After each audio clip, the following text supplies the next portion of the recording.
ભાઈ થોડી ઉતાવળ રાખજો અને સપાટો રાખજો, ફટાફટ કામ કરજો, બરોબર છે?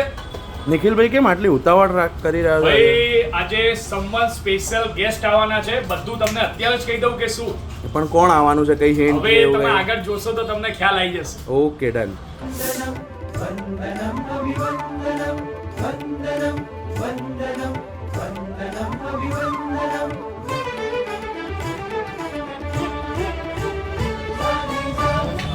જય સ્વામિનારાયણ. જય સુવર્ણા જ્વેલરીમાં આજે આર્યન ભગતની પધરામણી થઈ છે. તમે જોઈ શકો છો સવારના બધા આતુર હતા અને એમના પગલા પડ્યા, બરાબર છે? તો બધા એક સાથે બોલીશું, બોલો સ્વામિનારાયણ ભગવાનની જય, કષ્ટભંજન દેવની જય. અમે જ્યારથી ખબર પડી 2-3 દિવસ અગાઉ કે આવવાના છે તો અમે એટલા ઉત્સાહિત થયા, એટલા આનંદ આવ્યો અને અમને અંદરથી મનોમન એવું થયું કે સાક્ષાત ભગવાન અમારી દુકાને આવ્યા છે.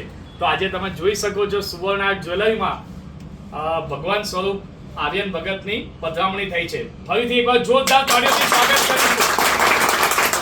સુવર્ણા જ્વેલરીમાં ઘણા બધા કલાકારો, ઘણા બધા દિગ્ગજો, ઘણા બધા ગાયક કલાકારો આવ્યા છે, પણ આજે બાળ સ્વરૂપ જે આર્યન ભગત આવ્યા છે એના માટે જોરદાર તાળીઓ સ્વાગત કરીશું. બધા એવા આશીર્વાદ લઈશું કે આ જીવન આવનારા સમયમાં આ જીવન એમના આશીર્વાદ આવી રીતે મળતા રહે અને જ્યારે જ્યારે અમદાવાદ આવે ત્યારે અમને આ મોકો આપે.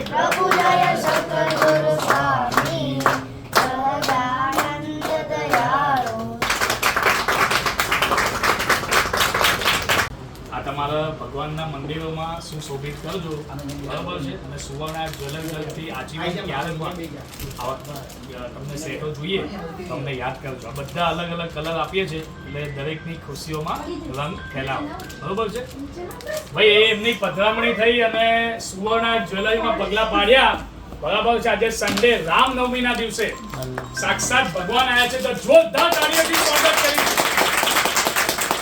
બોલો કષ્ટભંજન દેવની જય. જય શ્રી રામ. જય શ્રી રામ. જય શ્રી રામ. સ્વામિનારાયણ ભગવાનની જય, કષ્ટભંજન દેવની જય. ભાઈ તમે જોયું કે આર્યન ભગતે અહીંયા પગલા પાડ્યા, બરાબર છે? બધા એમને બાય બાય કરીશું, બાય. તો સુવર્ણા જ્વેલરીમાં તમે પણ પગલા પાડવા આજે જાઓ. ઇમિટેશન જ્વેલરીના બાદશાહ, બોલો ઈસ્ટ ઓર વેસ્ટ.